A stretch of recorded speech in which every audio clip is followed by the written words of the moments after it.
Ready? All right. Assalamu alaikum. Thank you all for having me today. Usually I say assalamu alaikum. It's a greeting that means peace be upon you, and it works for any time zone.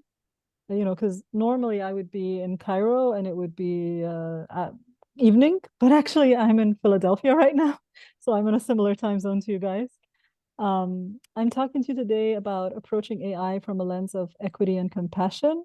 Thank you, Travis, for inviting me. I'm very excited to talk to you all. And I have a picture over here on the left-hand side of my slides of a cute sphinx. And this picture was my daughter prompting Dali to create a sphinx but cute. So she's almost 13 now. And this is one of the things that we sometimes do together. She helps me explore AI and has influenced my perspective on it since 2023, early 2023. And I did want to let you know that the slides are Creative Commons licensed. I'm going to give you the link to them in a minute. But I always like to start my sessions with asking how you're feeling. So I'm going to be using Mentimeter throughout today because you can't use the chat, obviously, when you're all face-to-face. So I hope you'll all contribute. And so this is the QR code. If you have your phone, you can get the QR code, or you can just open menti.com and the code is 8961932. I'm using it several times today, and sometimes encouraging you to just talk to your neighbor. So we'll see how that goes. Thank you to everybody who's been getting on. Wow, that's a lot of people in the room. Okay. So the first question is, how are you feeling? I'll put the QR code up again in case others have not gotten it yet, and we'll see how that goes.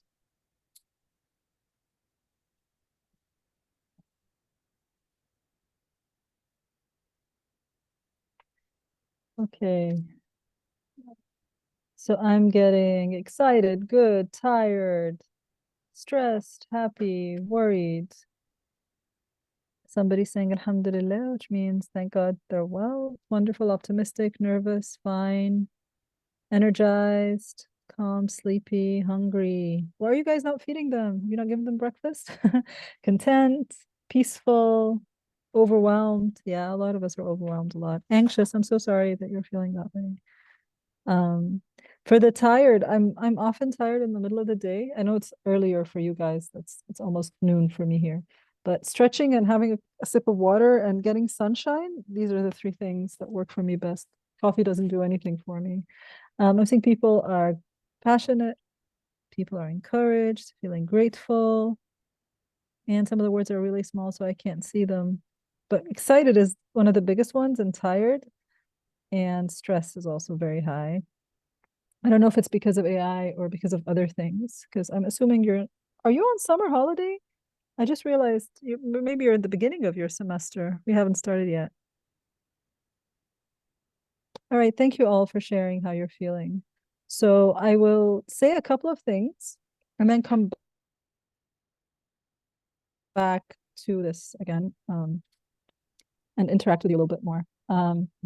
So in Egypt, we don't usually do land acknowledgement. So I have my own version of a land acknowledgement because I talk about equity and social justice a lot. I think this feels like a good beginning for a lot of my sessions. And it's just like a reminder that coloniality survives colonialism, that it's maintained alive in the criteria for academic performance, in cultural patterns, in common sense, in the self-image of peoples, and aspirations of self, and so many other aspects of our modern experience. And in a way, all of us as modern subjects, we breathe coloniality all the time and every day. And this is just one manifestation of it. I'm from Egypt, my native language is Arabic, and I am speaking to you all in English. And in a way, this empowers me, that my fluency in English empowers me and enables me to build bridges with people from all over the world, but it is a manifestation of coloniality as well. And so what we're going to do today, we've done the checking in of how you all are feeling. We'll do some interactions on Mentimeter at the beginning. I'll talk a little bit of some of my latest thoughts on generative AI. I had another keynote yesterday, and I had this one today, and I had a meeting about AI here in Philadelphia on the 12th. And I wanted to make sure that I have something different to contribute to each one of these. So the thoughts that I'm sharing with you here are just some of my updated thoughts on AI, and I haven't shared them anywhere else yet. So I'm happy that you're starting your semester here with me. I'll talk about AI and oppression first before we mention the cake analogy, which actually is something I published in a book that Travis co-edited and invited me to contribute to. I'll talk about compassionate design in AI, which is the topic of this session. And if we have time, I'll talk about my critical AI literacy model, more or less, depending on how much time we have. And I'll share some resources and listen to your takeaways from today. And the slides are open for commenting. So if after today you still want to give me a comment on something on my slides, you can go back to that. The QR code for that is here. Now, I know that if you come and take this QR code, then you're going to lose the Mentimeter if you haven't opened it somewhere. So I'll give you the Mentimeter code again, but it's also this short link, bit.ly uppercase USU lowercase Bali. And I'll send it again towards the end. And I think Travis has it, but you know, I'm sure I can send it to him later if you want it. All right, so I have a few questions for us to do on Mentimeter. And I think the order is different than what's on my slides, but that's okay. Okay, so whenever I give a keynote during the Olympics, and this is just like the Olympics have just ended, I feel like when the Olympics are happening, or maybe this is just me, but like whenever any big world event is happening, I do tie it a lot to my work. And so the Olympics for me keeps always triggering thoughts related to learning or AI or social justice or care. So I'm curious about you all and what kind of thoughts the Olympics have triggered for you. So let me know. I put the QR code up again in case that helps. Out of the loop with the Olympics. Okay, practice makes perfect. Yeah, that's a good one. I think sports in general are good for that. Nationalism. That's, yeah, an issue. Always worry about this one. Preparation has to equal your talents. Cultural awareness and broadening perspectives. Perseverance is the key to success. Even though there's a divide, we can still work together. A lot of commercials about it. Yeah. Breakdancing has triggered me to think about acceptance of difference. Are you talking specifically about any particular person? Because there are a few that have been in the news, right? Gender identity issues in sports. Yeah, for sure. That took a lot of space. Dedication, experiential learning is key. Oh, disrespectful to Christians. The whole opening ceremony, you mean? Disrespectful to all conservative groups, I think. Persistence and resilience. Politics leak into everything. That does happen. Innovations and difference. Comebacks can be rewarding. Are you talking about like Simone Biles? I love that comeback. Learn to set and achieve goals. Not very caring to have people swim in filth. Oh, I didn't know that that was happening. I've loved seeing all of the diversity, opportunity to learn about new cultures and how people were displaced. How did Reagan end up competing? I don't know that story actually. Dedication, expensive endurance. Olympics remind me of multiple and diverse intelligences. Yeah, that's a great point. There's a lot of intelligence in sports like boxing and tennis and many other sports. And the rock climbing. Have you guys seen I don't know, it's called boulder climbing, where they have to like it's a problem solving thing more than just a physical thing, like both together. Teamwork in spite of differences, invisible labor behind the setup for sure. There's a lot of people behind that never get any credit, I think, or much credit anyway. Mastery takes a ton of time and effort. Discrimination, double standards, yeah, for sure. Social inequality, building resilience. Effort leads to great things. Don't follow the Olympics. So some people don't. Resilience is coming up a lot. Cultural appropriation is coming up. People are going to take up breakdancing. We were talking about why is it called breaking and not breakdancing, you know? Can I breakdance better than Australians? Probably everyone can breakdance better than Australians, honestly. But apparently that woman did her PhD on breakdancing.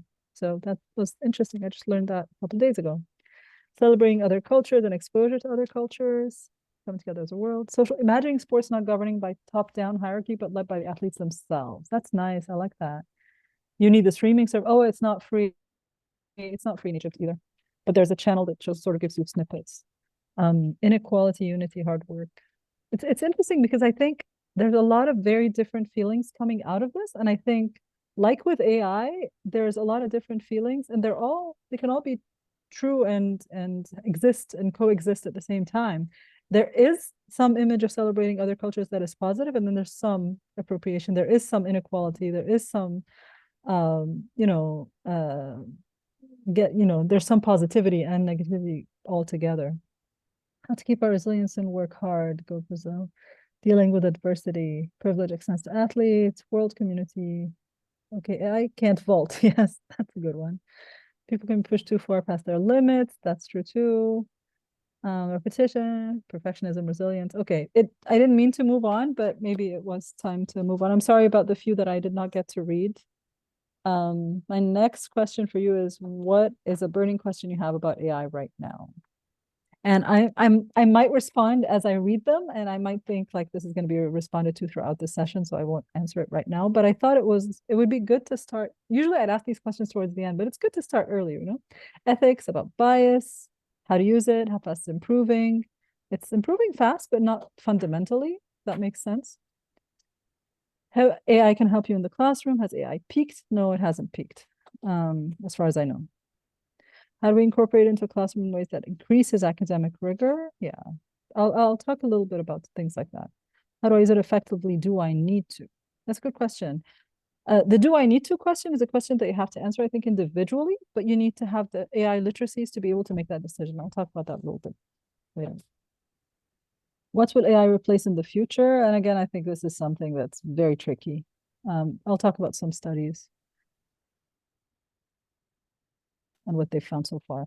And navigating the ethical issues. The ethics is coming up a lot over here, and that's going to be a topic here as well. How do I create effective prompts, get useful results? There's a lot of prompt engineering courses out there, but I will recommend one resource, which is not my slides. But there's a website called AI for Education, and there is a prompt library. So you can take a look, and it's for teachers and for students. So you can take a look at that and see what you have. I think it's, I've tried a couple of them, and some of them are overly crafted. Like they don't need to be that elaborate. They can be a lot simpler and you'll get similar results. And I've tried simpler prompts and you get pretty good results. But will it render human art smooth? I do not think so. Will we lose what makes humanity beautiful? I think that's our decision. I think we can stop that from happening for sure. I don't think it's even that good to the extent that it would do that, but I think we also need to take agency over that technology and not let it control us. What can we best teach students to use AI to prep them for their careers? How can we do that? Yeah, I'll talk about that a little bit as we go on. How far they go before they run out of money? That's a great point. I think that's a great point. They don't have a good business model. I think Brian Alexander, if some of you know who that is, has been talking about that. They don't have a good business model. The issues of hallucination where AI makes things up exist. They are part of the design, so that's not going to go away. So I'm not really sure how far they can get with those two issues. How to integrate better in my courses. There's a lot of ideas, including the book that was co-edited by Travis. It's worth looking at to answer those questions. How do we teach AI literacy and how to not fear it, but ethically and responsibly? Yeah, I think the not fearing it is really important. The fear is understandable, honestly, but you need to understand the thing to be less afraid of it. Someone in a conference I was at recently, they were talking about look the elephant in the eye. It's the elephant in the room, and you look it in the eye. And when you look an elephant in the eye, you can reason with it and don't let yourself be scared by it. That's important. But it needs time and support. And I hope your institution is giving you the time and support that you need to get there. Because it's difficult for some people to get there on their own. So we have to be realistic about that. Okay. Oh my God, so many more questions. Is the essay doomed as an assessment tool? I think not every essay. I don't think essays are created equal, right? So I'm going to pick a few of those questions. The carbon footprint energy requirement is a huge issue that a lot of us talk about, but then we still use AI. And someone in my keynote yesterday was like, so what are you going to do about it? And I said, these kinds of issues are things where we each have to make our ethical decisions.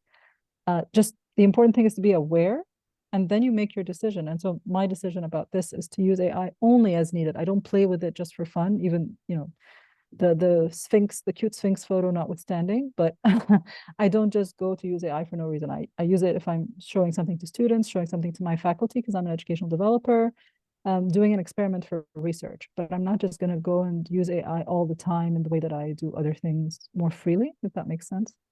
And like, if you think like, if your phone battery is at 5%, what are the essential things you're going to do? That's how I'm trying to use AI. Will it endanger critical thinking and personal efforts of students? I don't think so if they don't use it, but if we teach them to use it critically, I don't think that's going to happen. I think there's a lot of critical thinking to be done with it. Will it lead to increased production or labor expectations? That is possible. I hear it's being used a lot in industry, and I'm going to have my students next semester go and talk to people in industry and see how, to the extent of that in their own discipline. How do I teach them the biases inherent to AI? I can talk about that a little bit.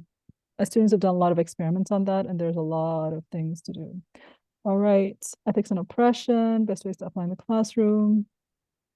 How quickly do we need to, am I already too late? I don't think you're already too late, but I think everybody should get there soon.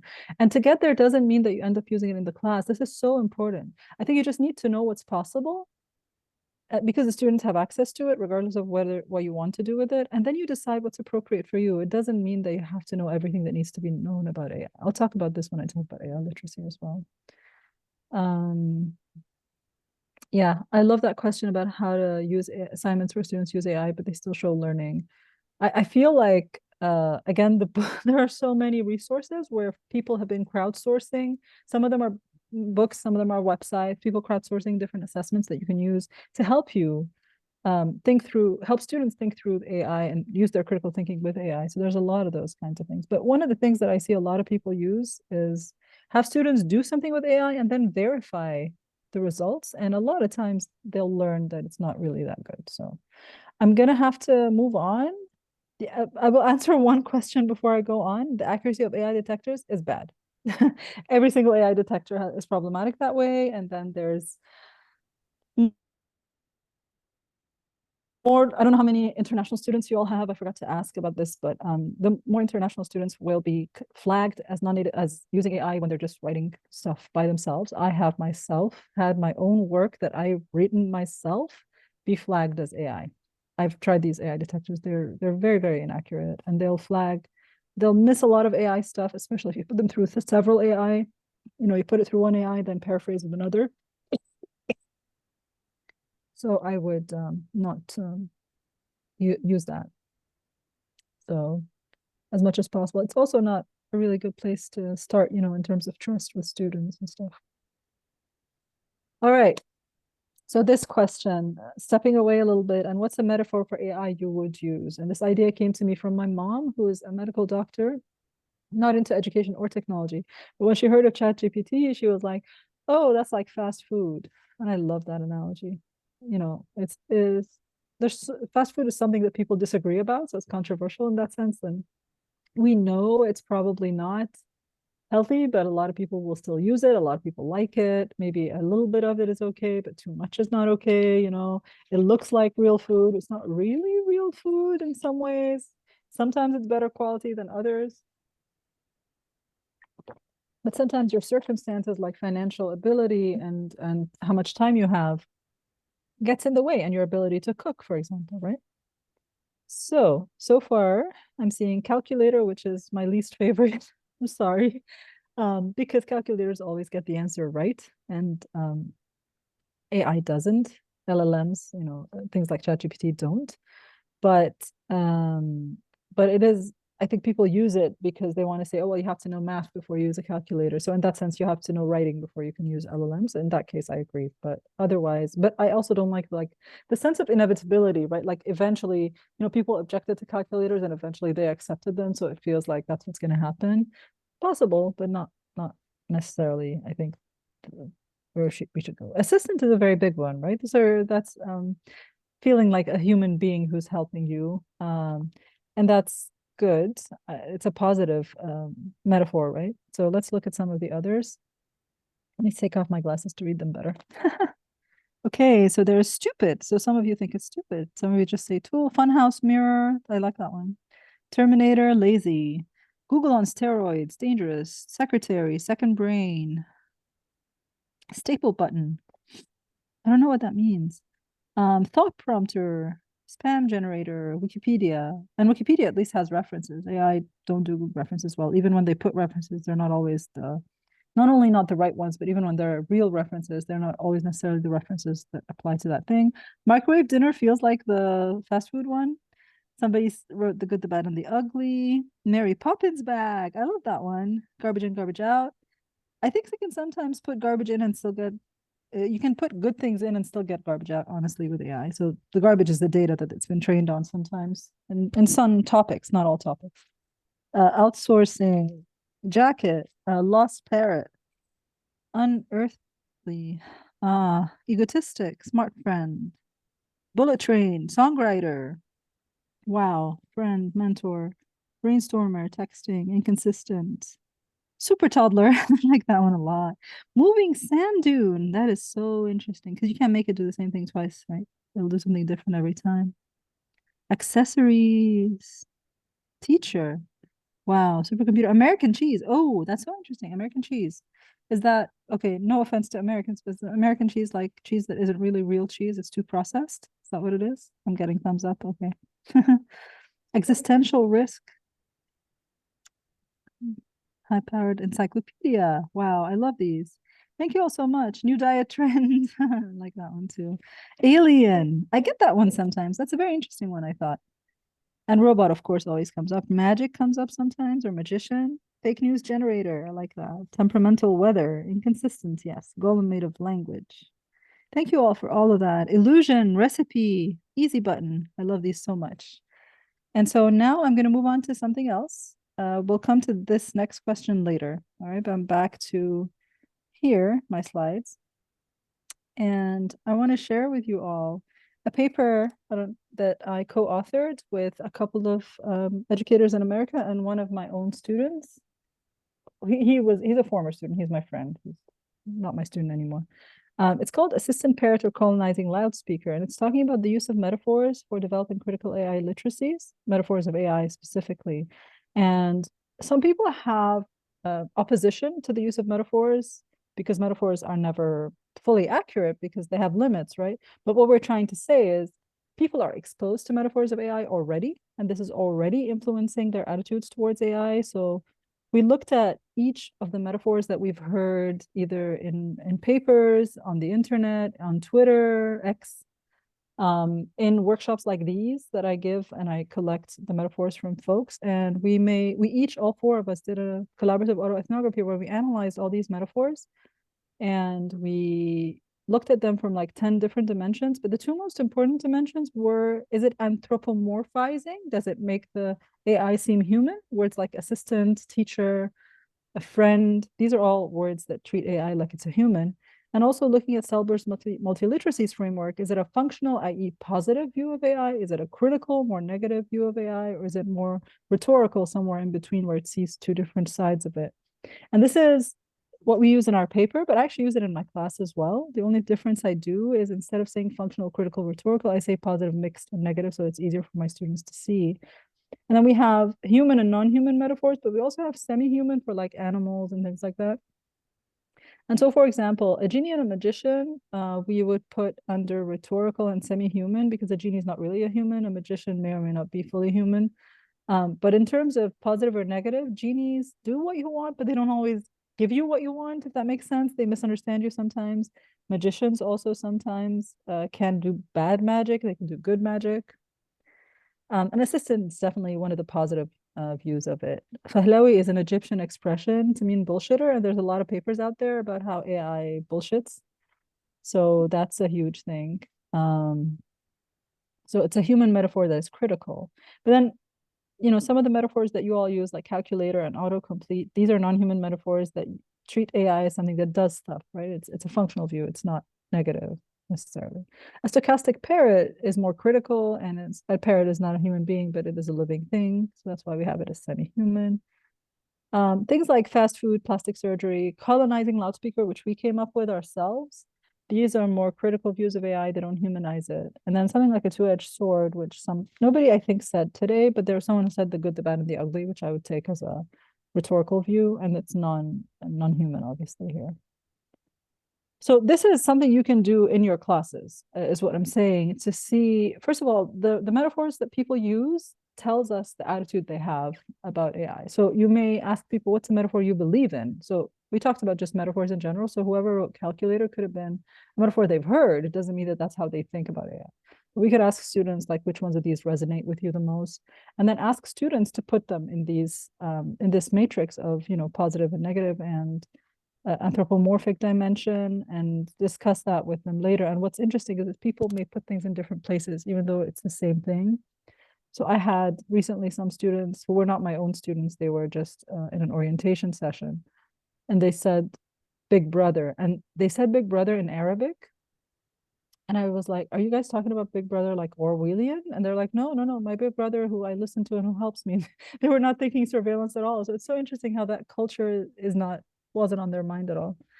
All right, so moving on then, AI is here. It's affecting us whether we like it or not, because our students have access to it, not because we have to integrate it in our teaching.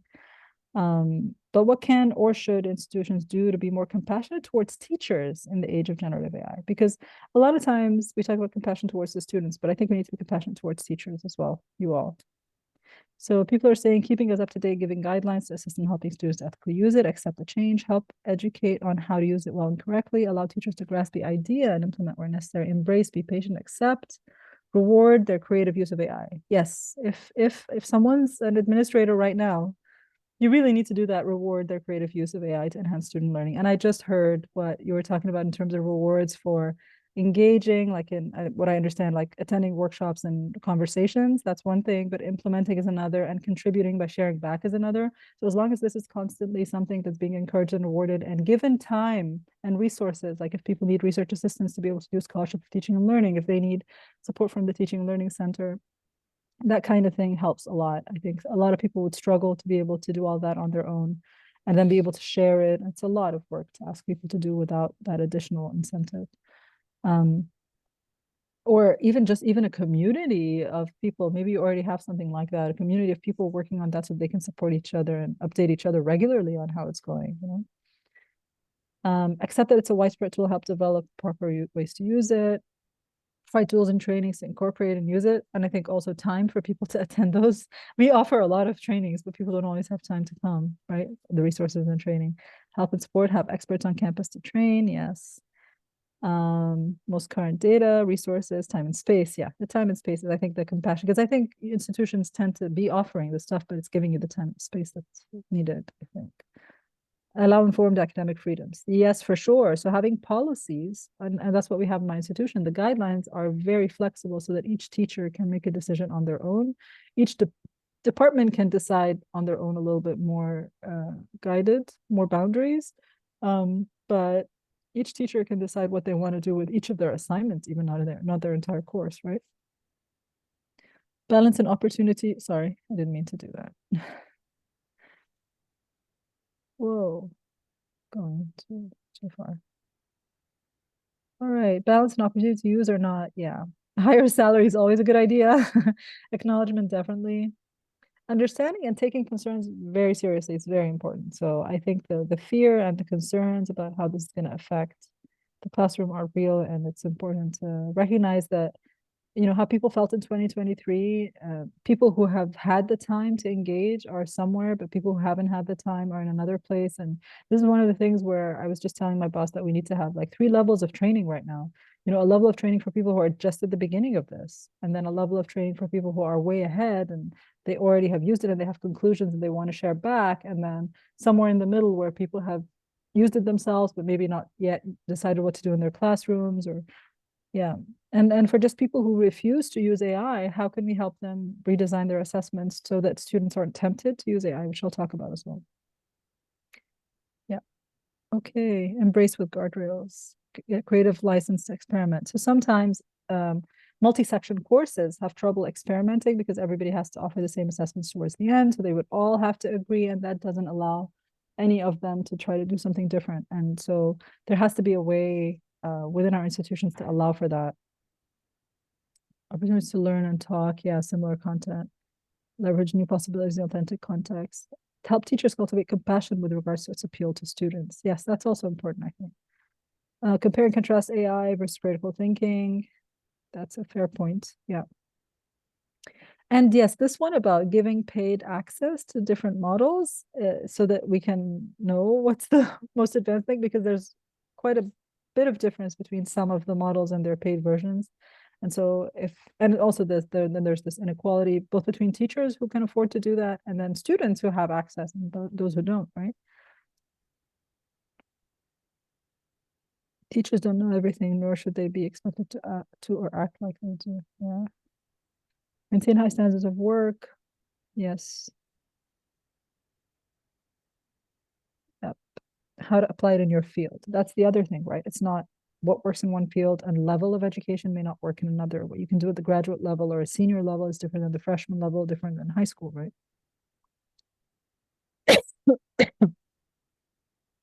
Yes, allowing them to create their own policies that align with their teaching philosophy. I think that's very important and key. do they have university-wide policy? Travis, you got to tell them, or someone in the room who has knowledge about that. Keep idea ratings in perspective. I don't know what that is, but I'm sure that's like related to criteria for promotion or something. Accountability and support, access to useful AI resources, maybe space for failure. That's so important.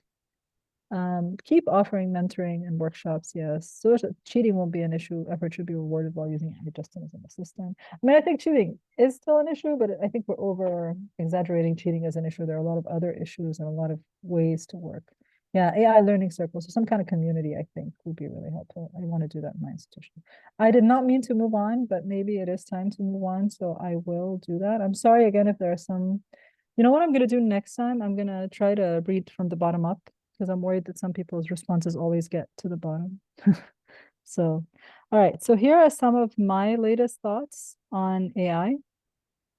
The rigor isn't achievement. So not all learners are equally equipped to deal with the same level of unscaffolded or supported rigor, right? So we can be rigorous, but that doesn't necessarily mean that our students are going to achieve more because we're more rigorous. Some of them have more options to call on to help them achieve. They have friends who are older, they have family members, they know how to use AI, obviously, but maybe other things that support them. So rigor may reproduce social and cultural capital of who achieves. And we know that people who have access to better versions of AI, people who generally can afford that, people who have more digital literacies and just have the time to learn new tools, will learn how to use these tools in ways that are smart and will help them do better. And there is quite a bit of research where if someone is quite good at what they do and they use a little bit of AI, there is an improvement. Because they're using AI critically, I'm thinking, not because AI is so phenomenal, but just because they're already giving it something good to start with. And it's just helping them a little bit. But then if someone has very limited time, they don't even have time to be thoughtful about using AI, that kind of thing, the rigor might put them in that situation where they believe they can't do it on their own. And so I'm concerned about overly saying, oh, we're going to be rigorous. Well, if you're going to be rigorous, then you need to also provide support for those students who aren't coming in at the same level as others that you're assuming can do this kind of thing. And performance is not the same as learning. So just someone being able to perform well on an assessment doesn't mean they necessarily learned well. I think multiple choice tests are a good example of that. And there was research recently, I think it's actually called Does AI Harm Learning? And what the research does is that they find that using AI in teaching mathematics can improve performance short term, but harm learning once the tool is pulled away. So if someone is learning something and getting AI tutoring support, then you pull the tool away, they can't do the thing anymore because they've only been able to do it with AI. And so unless you design it very carefully to make sure that the AI, for example, doesn't give them direct answers, but helps them think if they're stuck, then it has to be a way where they have to make a little bit of effort and struggle in order to learn. So just performing well doesn't mean that they're necessarily have learned something. And the productivity doesn't necessarily mean something is valuable just because it increases productivity. But actually, generative AI has been found to not necessarily always enhance productivity. People have been using it for a long time for programming, coding, using generative AI for coding. They discovered that it helps if you're doing a simple problem with it, it'll do it quickly and make it simpler. But as soon as it gets more complex, it is no longer doing it well. And then the person who's supposed to verify that the output is useful and so on is struggling because they can't ask the AI, why did you do it that way? It just did it that way. It doesn't have a reasoning for how it did it, doesn't have documentation. And so then you end up spending a lot of time revising the AI output, and then that's not a very productive thing to do. It's wasting time, and it's not a lot of fun to do either. So it bothers me that sometimes people say, oh, well, what we're going to become is we're going to become people who verify AI. That's such a boring job to do. I should probably just do it better without AI in the first place. So this is, in some fields, it'll be stark, and in other fields, it's going to be more subtle. But this discourse of AI enhancing productivity may really not be the case. So I think we need to always question the claims and the hype that comes from the companies that make these things. And this is a very nice Catchplanations blog post you can look at later, but it just says that the automation paradox is that the better our machines get, the more we struggle when they fail. And this kind of research, by the way, is not just about AI. This has been the case for many years. They say been the same about autopilot on planes, that when something goes wrong, the pilot has been not flying for quite some time, so they wouldn't know how to react, kind of thing. So it's really important to make sure that we have the foundation sort of before we give something over to a machine, for example. And just because something is possible doesn't mean it's desirable. So I remember early on in the times of AI, there was, I think, a shooting in a university, and then somebody used AI to write a message about that. And that was just because it's possible to write it doesn't mean it's a good idea. And I think people are learning that over time, like what's appropriate, what's not appropriate use of this thing. And that information isn't knowledge, and that knowledge isn't wisdom. And just because, and we've known this for a long time, by the way, like that's what we have with the internet. We have a lot of knowledge and information available on the internet. There's a lot of information, there's a little bit of knowledge, not a lot of wisdom. We still need to use our own critical thinking to be able to verify that what we find is appropriate. We need to dig into who the source is and where they come from and what's their positionality and what's their politics, right? And AI doesn't give us that. It gives us information and we have no idea where it got it from. We don't know what it's building on. There's no person that we can hold accountable for what it produces. And so I'm not even talking about generative AI here, like any AI tool that does any decision making or does any analysis doesn't have usually a mechanism for explaining how it got there. And that's really problematic as opposed to a human being who could actually, you know, trace back to you what they were doing and why they ended up there. And being compassionate doesn't mean we're going to be doormats. So that's really important. And I understand that even when you know and consider yourself a compassionate but not doormat type of person, I understand that sometimes students will think you are, but then we have to be very clear on what we mean by that. And I've had that experience, especially with students who have disabilities and take accommodations. I have had some of them honestly truly abuse their accommodation to the extent of wanting to submit their final paper after the deadline of my submission of grades. I'm like, I can't submit my grades any later than this date. You have to give me your papers, you know, that kind of thing. But anyway, so I want to share with you this video called The Four Eyes of Oppression. It's one of my favorite things in the world. It's using Legos to demonstrate, but I think the words alone are also representative. And just someone let me know if the audio is not working, okay? Oppression. It's a word that's often used as a blanket term, but there's actually a whole lot more to it. There are four interlocking aspects of oppression: ideological, institutional, interpersonal, and internalized.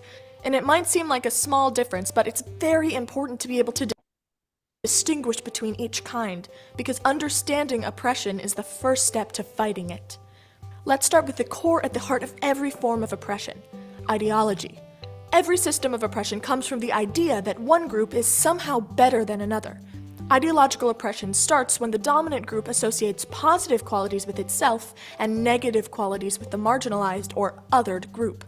Ideological oppression describes the deeply ingrained social root of inequality. It's the larger overarching idea that leads to the isms. For example, the idea that black people are dangerous is ideological racism. The idea that poor people are lazy is ideological classism. Ideological oppression leads to institutional oppression. Institutional oppression is the way that systems and institutions manifest the dominant ideology. Institutions control access. Who is able to get to what and how? This includes legal rights, police practice, access to medical care and education, public policy, political power, and media representation. For example, when women make 2/3 of what men make, that's institutional sexism. When a building is constructed without wheelchair ramps, that's institutional ableism. All of this leads to interpersonal oppression. Interpersonal oppression is probably the easiest to recognize because it happens all around us. Interpersonal oppression is the way that people play out discrimination and violence on each other. It can take the form of microaggressions, jokes, stereotypes, and harassment. For example, when a student is bullied for being gay, it's interpersonal homophobia. When a Muslim person is told that they're a terrorist, it's interpersonal Islamophobia. And all those forces, ideological, institutional, and interpersonal, lead to internalized oppression. Internalized oppression is the way that people with marginalized identities internalize narratives of their own inferiority. It's what leads people to feel less than. This is the end goal of oppression. The oppressive party doesn't need to exert force any longer because the marginalized group is enacting oppression on itself to maintain the status quo. It's important to remember that it's never a marginalized person's fault that they feel internalized oppression. It's simply what happens when someone faces negative stereotypes, low expectations, and ongoing discrimination. So, for example, an immigrant feeling embarrassed about having an accent is internalized xenophobia. When a trans woman feels that they can never be a real woman, that's internalized transphobia. So, to review, the 4 I's of oppression are ideological, institutional, interpersonal, and internalized. Each of these types are interconnected and completely supported by the others. They can never exist on their own and can even be seen as a cycle. Now that you understand the different kinds of oppression, you're even more equipped to fight it. Don't forget that any effort to dismantle oppression should aim to address it at all 4 of these levels. Thanks for watching.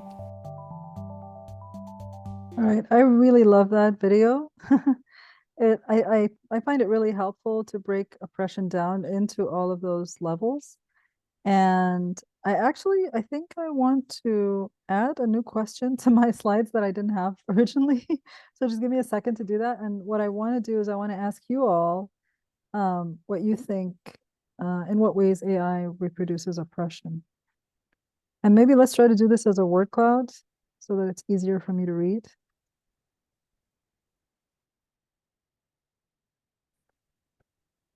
And you can do more than one. I'm going to put it up in a second. I think you can just do more than one. I don't think I need to actually change anything in the settings. Okay, let's do it. All right.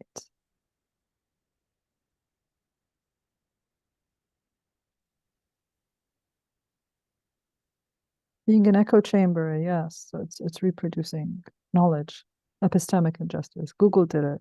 So leaving the accountability, I'm thinking. A product of its creators, paywalls, definitely, right? Some people have access, some people don't. The mirroring, the enhancing biases, for sure. The training data set, as others have said. Result bias, lack of critical thought, stereotypical outputs again. So the bias seems to be happening a lot, the gender roles and so on. The false narratives, right? It's reproducing fakeness even. That's problematic. Access, who has access? Social stigma, programmer bias, emphasizing stereotypes for coming up several times. Second language learners, yes. Labor practices that they've used to create AI. And if some of you don't know this, they outsourced some of the filtering of AI to avoid violence and offensive content. But the people who had to see and read this started to have mental health issues in Kenya. They were very poorly paid, but they also were not supported when they had mental health issues. So inequity, the visual things. What else? Reproducing flawed sources, for sure, because it doesn't actually check if the source is good or bad, right? Bad algorithms, bad data. Perpetuation of access, yeah, who has access. Reconfirming your own ideas, which doesn't help you, it doesn't challenge you, right? Unless they create one that does. The language standardization, I think that's key. Somebody talks about dominant knowledge, reproducing dominant knowledge, false narratives. Thank you all. Who has access to capital, for sure. Thank you all so much for that. I'm glad I asked that question. So you all are already there because I had my own ideas. And I said definitely the implicit bias and outputs of epistemic injustice, definitely internalized, non-native speaker thinking that it writes better and they lose their own writing voice and they never think that they're going to write as well as it. When actually, I like listening and reading the voice of a non-native speaker speaking in English and writing in English. And I hate it when my students who are mostly Egyptian use AI because I can tell that it's not the way they write. Although you can prompt it to write like a non-native speaker and it does that pretty well, but they forget to do that because they're so impressed. And in terms of interpersonal oppression, I don't think that came out a lot in your comments right now, but I think AI detectors create this interpersonal issue, right? Like of trying to have those conversations in a way that isn't oppressive and isn't accusatory and so on. Like students early on were not really sure. There was nothing about probably most of our academic integrity policies that was very clear on what to do with AI. So I always told faculty, if you weren't clear with them, then you need to give them another chance. It's not that you need to accept AI. It's just that you need to accept that students have access to it and they think it's going to help them. And then we need to figure out what to do from there. And AI is censor. I don't know if you've ever come across AI that it's not allowing you to do something and it's making you feel bad. Like one time I prompted it to give me um, feminist interpretations of Quranic verses, and it's like, oh, the Quran is the holy book of Muslims, and I can't do that. I would offend them. But like that's already censoring me for asking for feminism and making me feel bad about being feminist, which I thought was very problematic. And then institutionalized things like grading or learning analytics based on norms. And when you use AI, then everybody will be closer to the norm, or it's trying to get everybody close to the norm rather than accepting difference and outliers, right? Because AI is about probability and it's trying to get everything to be towards the average, which nobody is average, you know? And using AI for admission and recruitment has been known to reproduce bias for years. And facial recognition has been reproducing racism. So those are things we already know about AI from before ChatGPT. So I think it may be reproducing that. Now, cake analogy is something that I published with Travis's book, the co-edited book on teaching in generative AI, pedagogical possibilities and productive tensions. And I use cake as a metaphor for AI to think about appropriate use. And I think I ask people a lot of times, who's a baker here? Are you good at baking? If it was my birthday and I wanted you to get me a cake, would you make it yourself? Would you use cake from a box? Would you buy it from a store? Could you make it from scratch? Would you buy a Twinkie from a from a grocery store? And so this is, I think, similar to what our learning outcomes are. Sometimes our learning outcome is that we need the student to learn to bake the cake from scratch. But sometimes, if you know the show Nailed It, in the show Nailed It, they use cake mix because they're focused on the decoration, not the cake itself. And so that's an option. There are pros and cons to each thing, but the thing is, if the person doesn't even know how to do the thing, and if it isn't your learning outcome, then maybe allow them to use AI for that. Like AI for me is like the cake mix. Sometimes it's like a Twinkie because they use it really badly and they don't add anything to it. But when you use a cake mix, you can add the decoration, you can add some flavor, so it's not completely using the cake mix only. You're just speeding up one part of the process. And sometimes it's helpful because you don't have all the other ingredients, and then you can just focus on the thing that's most important. And I think buying it from the store, first of all, it's the fastest thing, obviously, and usually the best quality, unless you're a very good baker. But if you're being compared to other people who are able to do that quality and you're not a good baker, you'll be tempted to buy it from the store, right? Buy it from the store is like buying it from a paper mill or something. But when you think about if the goal of what we're teaching people is how to um,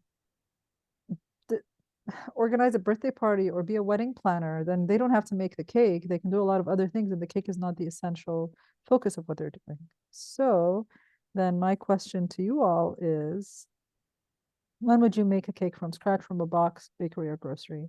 And people are talking about casseroles and brownies and cupcakes. Scratch for a loved one, box for myself, grocery for an event. That's a good one. Time is an issue. A lot of times people will make that decision based on time. When it's important to me, I make it from scratch. When I don't care that much or have no time, just need to get something done, I use boxes for grocery. And I think that's the same for students. If it's important to them, if they care about the thing, they'll do it. But then if they don't care so much, they don't have time, they may resort to AI or help from something if they don't think they know how to do it even.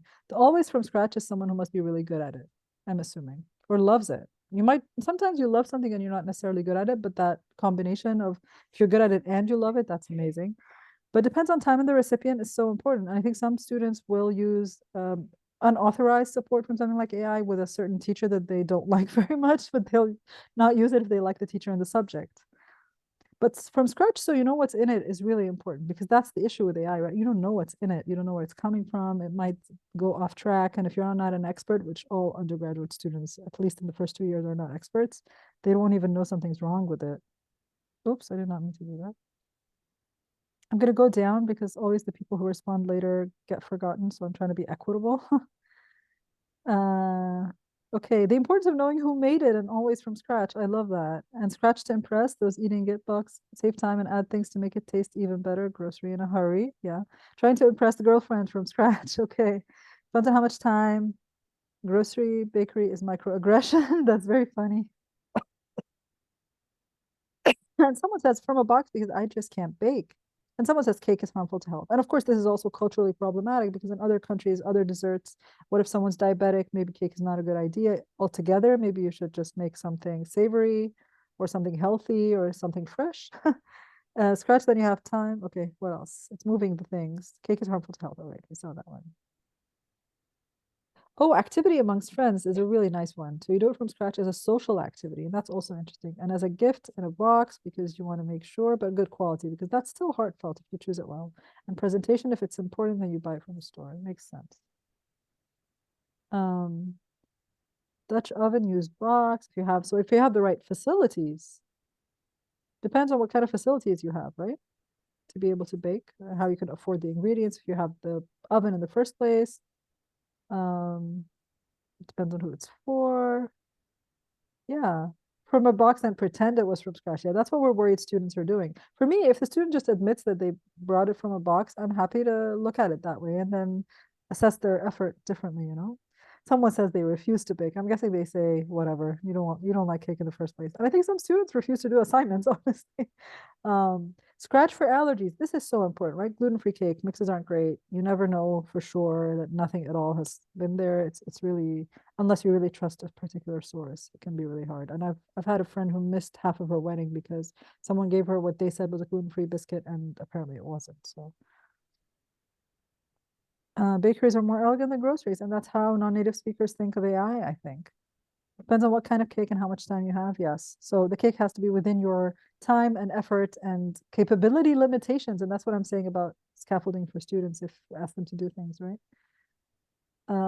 Scratch, feeling creative, box in the midnight munchies. And I think students are always in the midnight munchies type of space when they're doing assignments. I think they get stuck on time. They're not very good at managing time, at least where I come from. And sometimes I think what we need to do is teach them time management more than anything else. All right, I think a lot of these were reaching some kind of saturation, that the majority of you are in the same space of depends who it's for and the time, and I think that's the same for our students. And so I'll talk a little bit more about the topic of this session, which is responding to AI through compassionate learning design. And like, what's a learning outcome of yours that is essential that you never want students using AI for? And I think that's an important question to always ask. So what's the baking from scratch in your case? What's the thing that they have to do themselves and they can't use extra help for? What's the most important thing they're going to learn?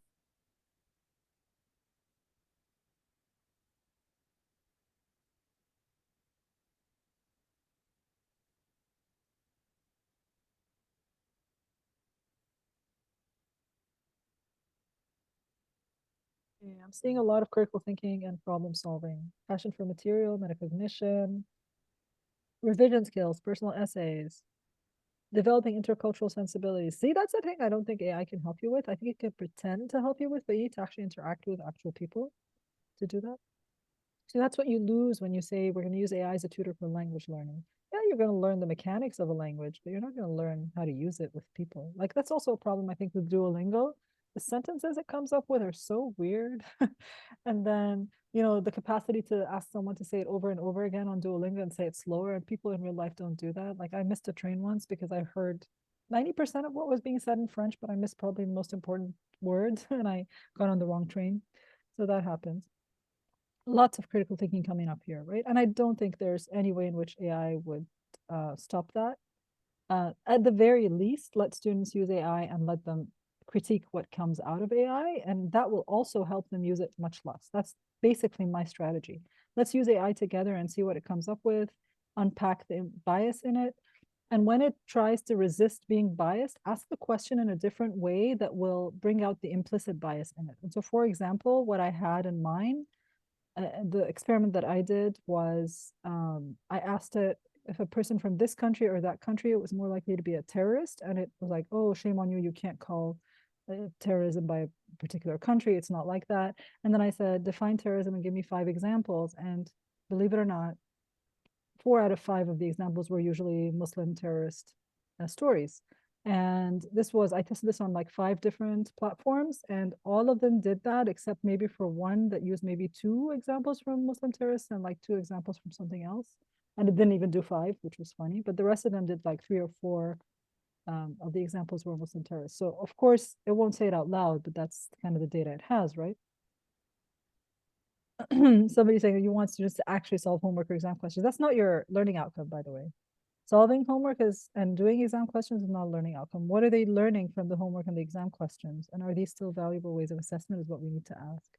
Source evaluation is amazing. That's one of the things where AI doesn't give you the source. So you really need to assess what it's coming up with and find a real source to back it up or not. So what we're saying in my institution's guidelines is you can use AI if you are transparent about the use of AI, but you have to cite the AI, but you also have to verify everything that the AI is saying with a real source that you really read, not that the AI tells you is where it got the information from, because it doesn't always tell you the truth. But of course, do teachers actually have time to check that these sources really do that? That's the issue, right?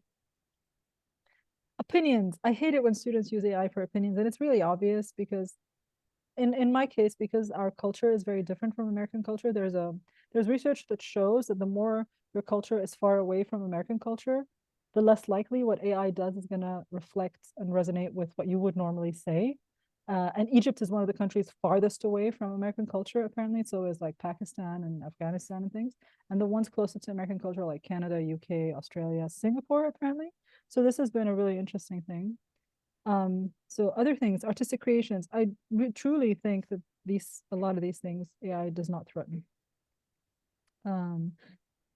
Nursing skills pass offs not really possible with AI anyway. Exactly. Thank you. That's great. This reminds me of my husband, who's a surgeon, and when COVID was on and lockdown and things, he would start questioning what was possible remotely. Like, he's a surgeon, he cannot do his work remotely. Although maybe someday with robotic surgery, maybe he could like pretend at home, like do something at home, and it would via some very, very strong, reliable internet do the operation. But anyway, not yet. We're not yet there, I think.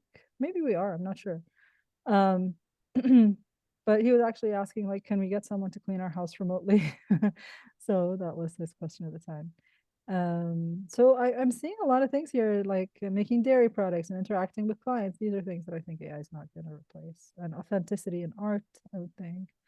Meeting with people, like the social capital is huge. It's a huge, I think a lot of what education is cultural and social capital development rather than cognitive skills.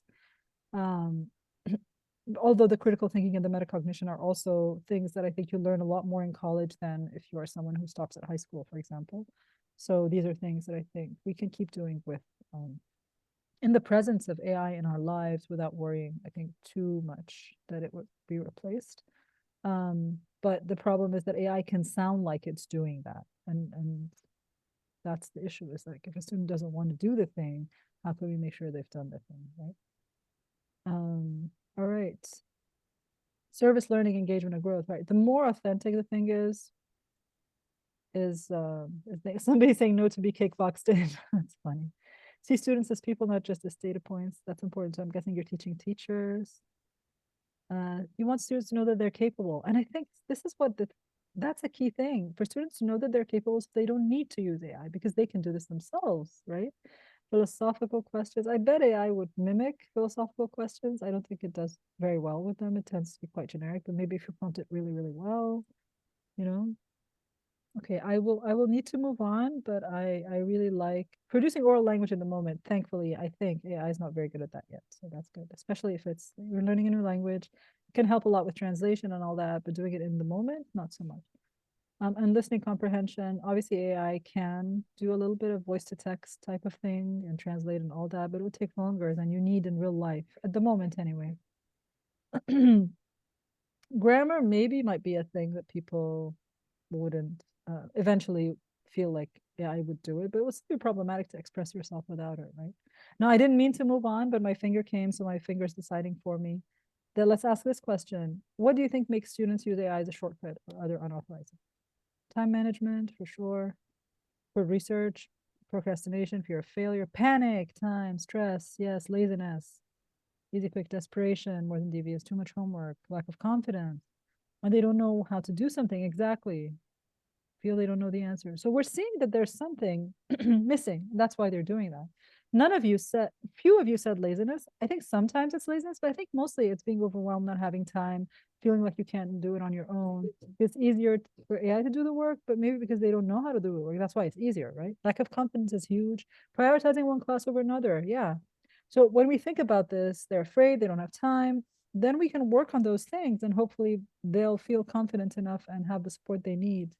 or they don't even have the solid writing skills they need to be able to do it, or they're being overly perfectionist, even though, I mean, I don't think AI does better, but yeah. Sometimes people feel like they can learn from what it outputs. I agree. Sometimes they're not doing it here, but they think that's actually helpful to them. And it is for some things. Like sometimes if you're stuck and you need brainstorming, but I actually prefer human brainstorming. But if you're stuck and you don't have a human to brainstorm with, the imposter syndrome, the writer's block, the poor writing skills, all of that, right? Panic-induced creativity, feeling that a task isn't relevant. That's a really important one, which I don't think a lot of you have mentioned, but I think is huge. So that's the thing that students say to me most of the time. If they feel a task isn't relevant to them, they don't want to do it, so they'll offload it. Stress, that's also a thing. So it's not just time management, but also stress. Some of them are just experimenting and testing the limits of what's possible. Path of least resistance, they don't understand our directions sometimes. That's true. You can just put those in the ChatGPT and see what it comes up with. And not caring about the material, for sure. We need to, as much as possible, help students find relevance in what we're doing, give them choices. And I'll talk about that in a second. Lack of interest in the course, for sure. Don't want to read the instructions on the cake box. I love that. I love how, I don't know if it's the same person or different people, but I love someone's continuing with the cake analogy here. Efficiency, convenience. Yes. Thank you all for all that.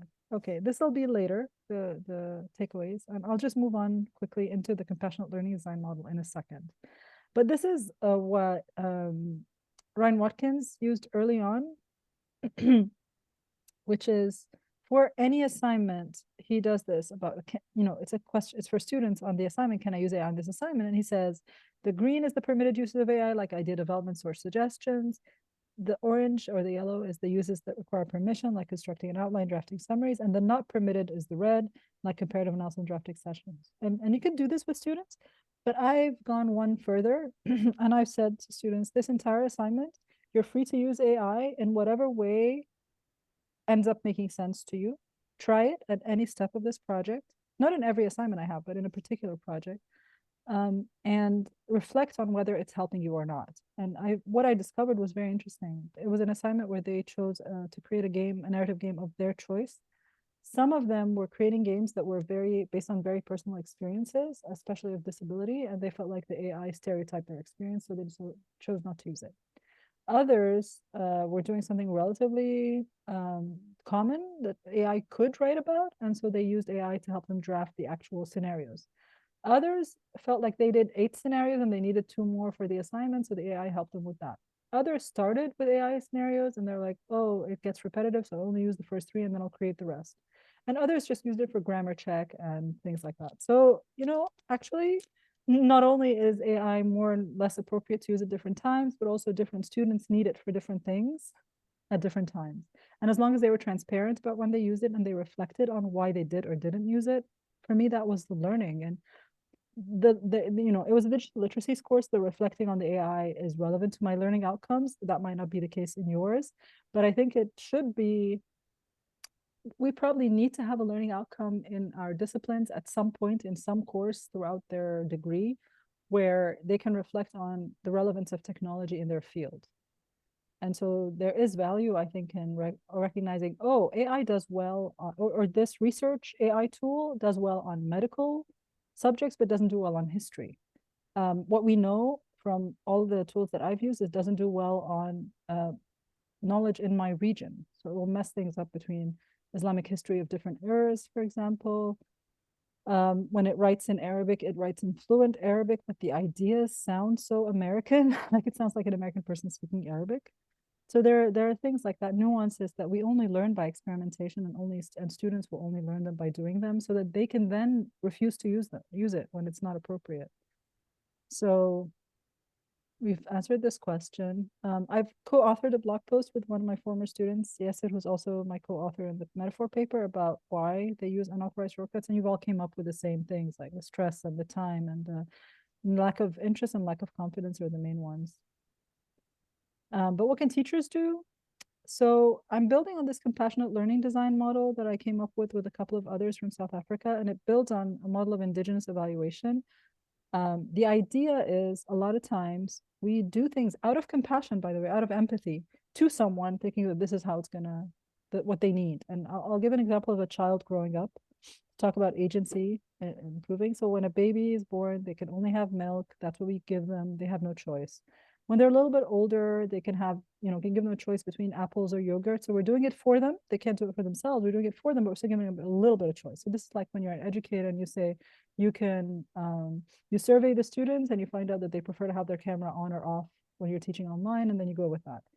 But you can make a decision with them, right? So when a child is a little bit older, they can come to the kitchen and cook with you, but you're still cooking the meal that you've sort of decided to cook, but the child is just taking part, maybe changing the amount of salt or one of the ingredients, but mainly it's your kitchen, it's your meal, they're just part of it.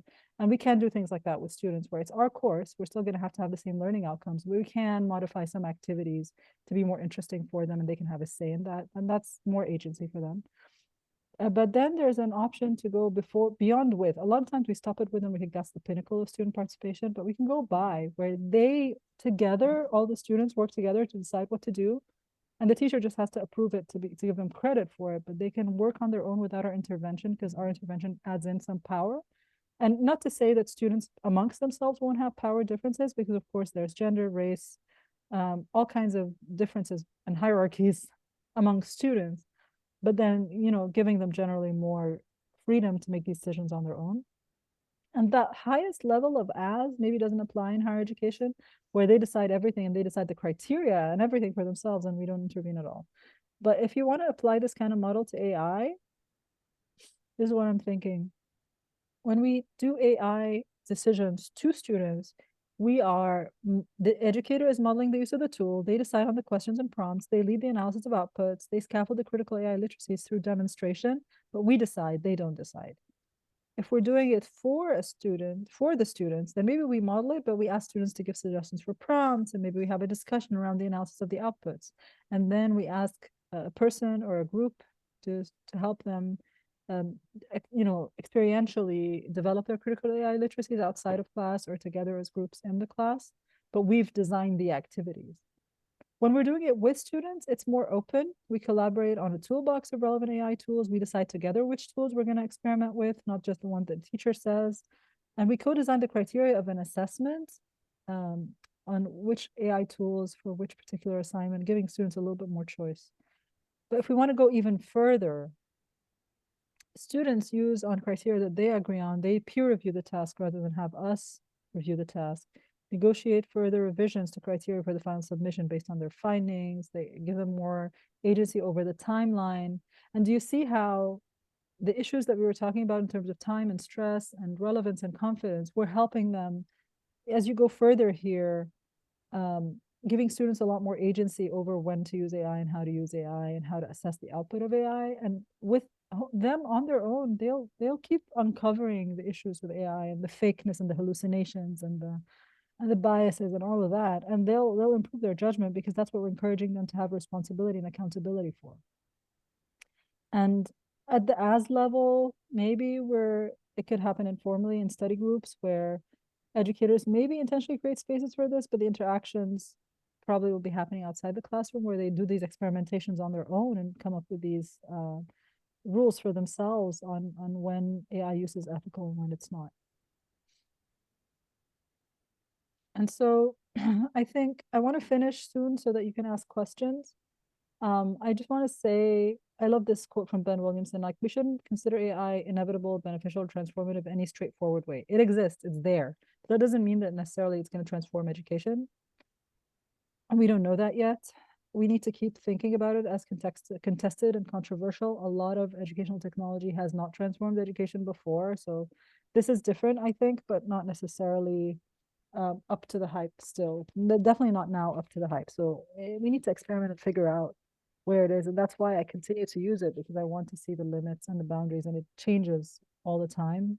So it gets a little bit better, but it's actually never as good as advertised, in my opinion.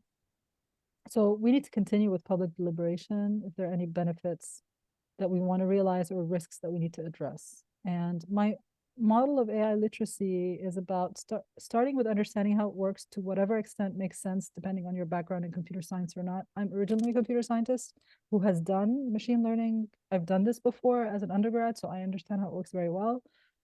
But you don't need to know everything about it, just what is needed enough. And there's a lot of resources on the internet about that. Recognizing inequalities and biases is so important before we start using, which countries have access, which don't, which people have access, which don't. What biases does it reproduce against which groups historically in other kinds of AI, but also the existing generative AI. And then examining the ethical issues of climate, copyright, and exploitation of labor and privacy issues. And then teaching people to craft effective prompts so that if they're going to choose to use AI, at least use it well. And I say craft and not prompt engineering because engineering seems like a precise thing, and prompt engineering doesn't always give you the right answer, what you're hoping for every single time, and every time might do something different. So I think crafting is a bit more creative than that.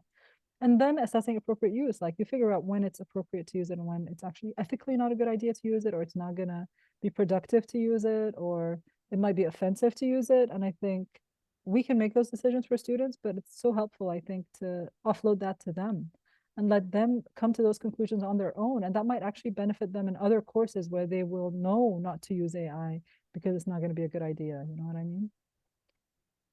And so this, you guys can look at this later.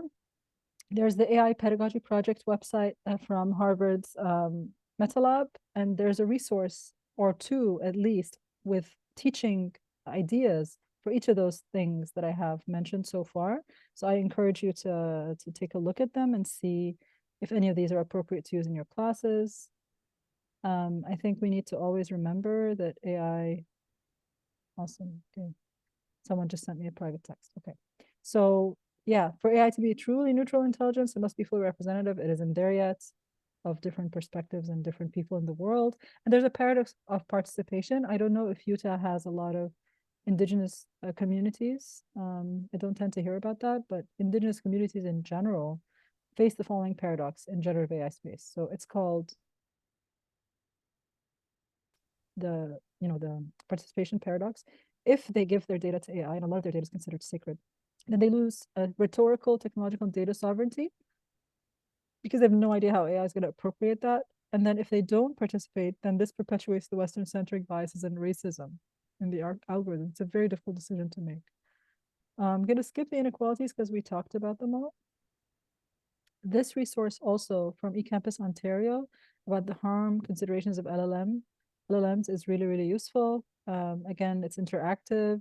If it makes sense in your context, you can have students take a look at it themselves and choose which ones make sense. Or you can have a course like an information literacy course or a rhetoric and composition course or some course in the institution that takes students through these kinds of things so that they know this before they go into other courses. And these are some resources. They're all crowdsourced or co-authored by a lot of people from all over the world. Resources on AI pedagogy and creative uses of AI and literacy, AI literacy, what do different people think about it? And again, the Teaching with AI book that Travis co-authored that I contributed to is a really, really good book. And actually a couple of the sources I've been quoting are from that book. So yeah, MyFest is a space for professional development that we do a lot of AI stuff. I don't know if any of you have ever participated in it. There's always a free option if you can't afford, but we're going to have it again next year, and we do things throughout the year through Equity Unbound, AI literacy, and just generally people sharing how they use AI for different things. And if you're ever interested in that, let me know. I'm going to put up my contact information here, but I'd love to hear your takeaways from the session, and then I'll put this up again. Okay, so some of you are saying, so this is time, maybe Travis, if people want to ask questions, figure out the order of who's going to ask questions, and I'll just read silently some of the things that people are saying as takeaways. So give you time to think about any questions you have.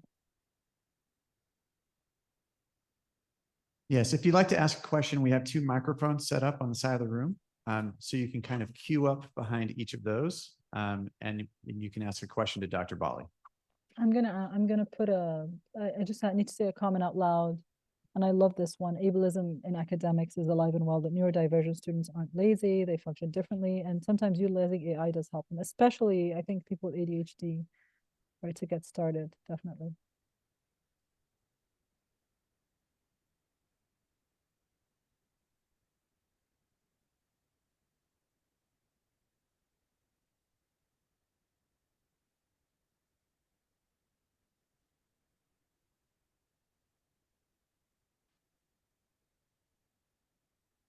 Okay, I'm happy to take questions.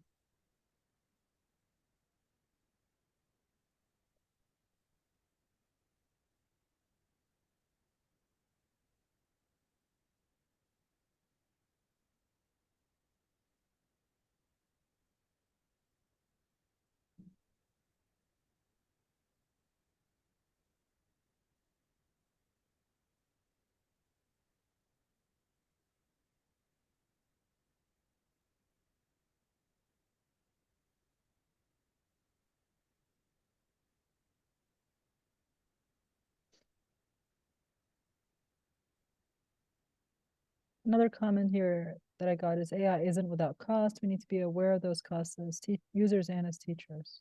I love that point.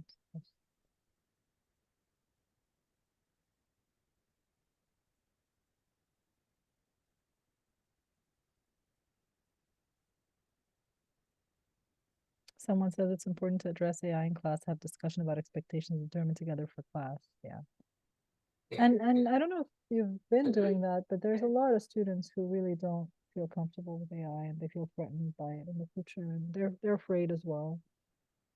They don't all have the same attitudes. Definitely when they trust me more, they admit more to AI use than at the very beginning of when I meet them. But yeah, Travis, no questions? Have I out talked everybody? We've been talking so much throughout the whole session, so they don't have anything to ask, or oh, shy about the microphone. Okay, how about if I do the Q&A again, and then they can ask, yeah, they can ask via Mentimeter. How's that?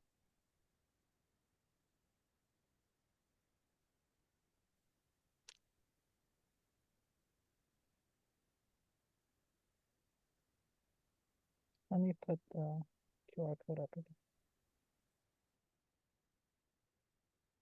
again.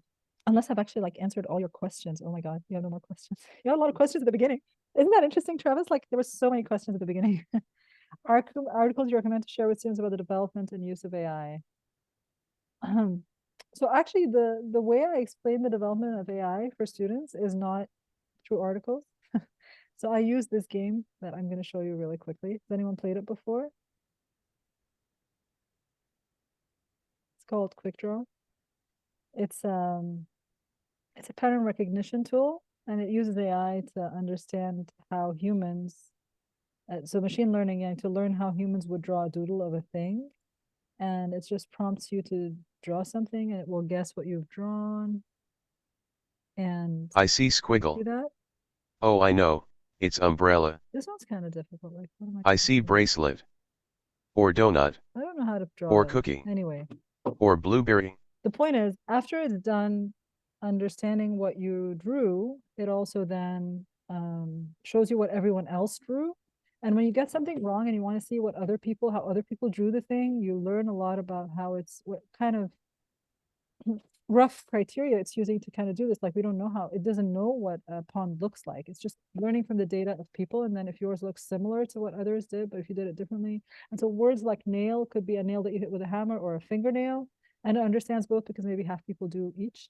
But some things are culturally appropriate and like culturally very specific. So for example, a hospital, it assumes we'll have a cross on it, even though in Islamic countries we have a crescent, things like that. So it's a useful tool to sort of explain. It uses pattern recognition AI, obviously not the same as LLMs, but it helps them understand that it's not necessarily it's just learning from nothing, kind of learning from data, and helps them see the biases as well. What does your syllabus statement about AI say? I can open my syllabus for you. That's a nice question. I actually don't remember what it says. I should change it. But what I say in class is slightly different than necessarily what's written in the syllabus, but I'll show you mine anyway. There's a whole database of, and my students put annotations on my syllabus, so you'll find a lot of comments here. But Lance Eaton has a whole collection of different people's syllabus statements on AI, and it was done quite early.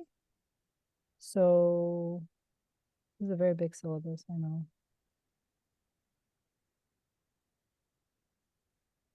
Is this it? No, Canvas.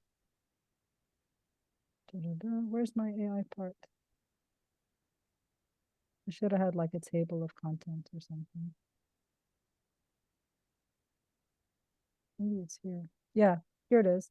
So it's very small, but transparency with AI, which I'm saying when or if you use AI platforms in your assignments, please do the following. Write a note clarifying where in your process you used AI and which platforms you used. In the reference section at the end, clarify which prompt you used on which platform, put between quotes in a different color, any text taken verbatim. And remember to check accuracy of information you get from AI. Please note that what the writing tool generates, AI writing tool is not often inaccurate, and you have to exert effort to create something meaningful out of them. And that when an assignment is about reflecting on your opinion or experience, please refrain from using AI for the personal elements of it. And I've had students tell me that some of my assignments, especially the ones that are more authentic, are unchat GPTable, they said. And I thought that was kind of probably a compliment. All right.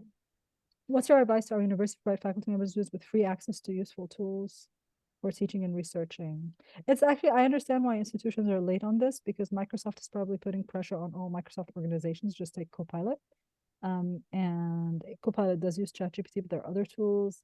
And the one tool that I like, which is Pro.com, which gives you access to a lot of different tools, doesn't have an institutional option. And so all of that it's difficult. I think maybe make a committee or a task force of faculty from different disciplines to decide which tools and to decide how to go about it. So don't let the IT people decide on their own. That's all I'm going to say. No offense to anyone, because they don't always know what we all need. So in my institution, the graphic design and the architecture have decided to go with, I think, Midjourney for visual AI, and they've purchased that.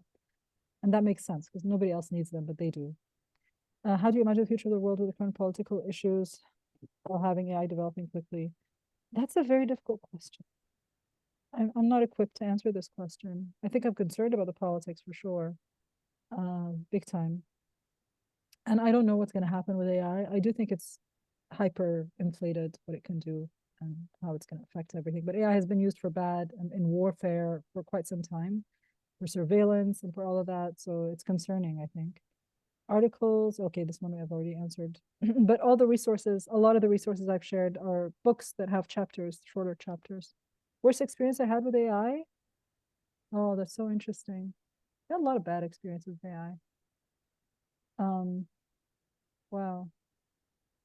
I think the worst experience I think a student can have with AI is being proctored using algorithmic proctoring, because it doesn't recognize dark faces and it can make people more anxious than they are if they're already anxious. I'm sorry I don't have time to answer more questions, but I will put up my email address on the screen, bali@aucegypt.edu. You have the slides, and this is me on Twitter, Bali_Maha, and we have exactly 1 minute.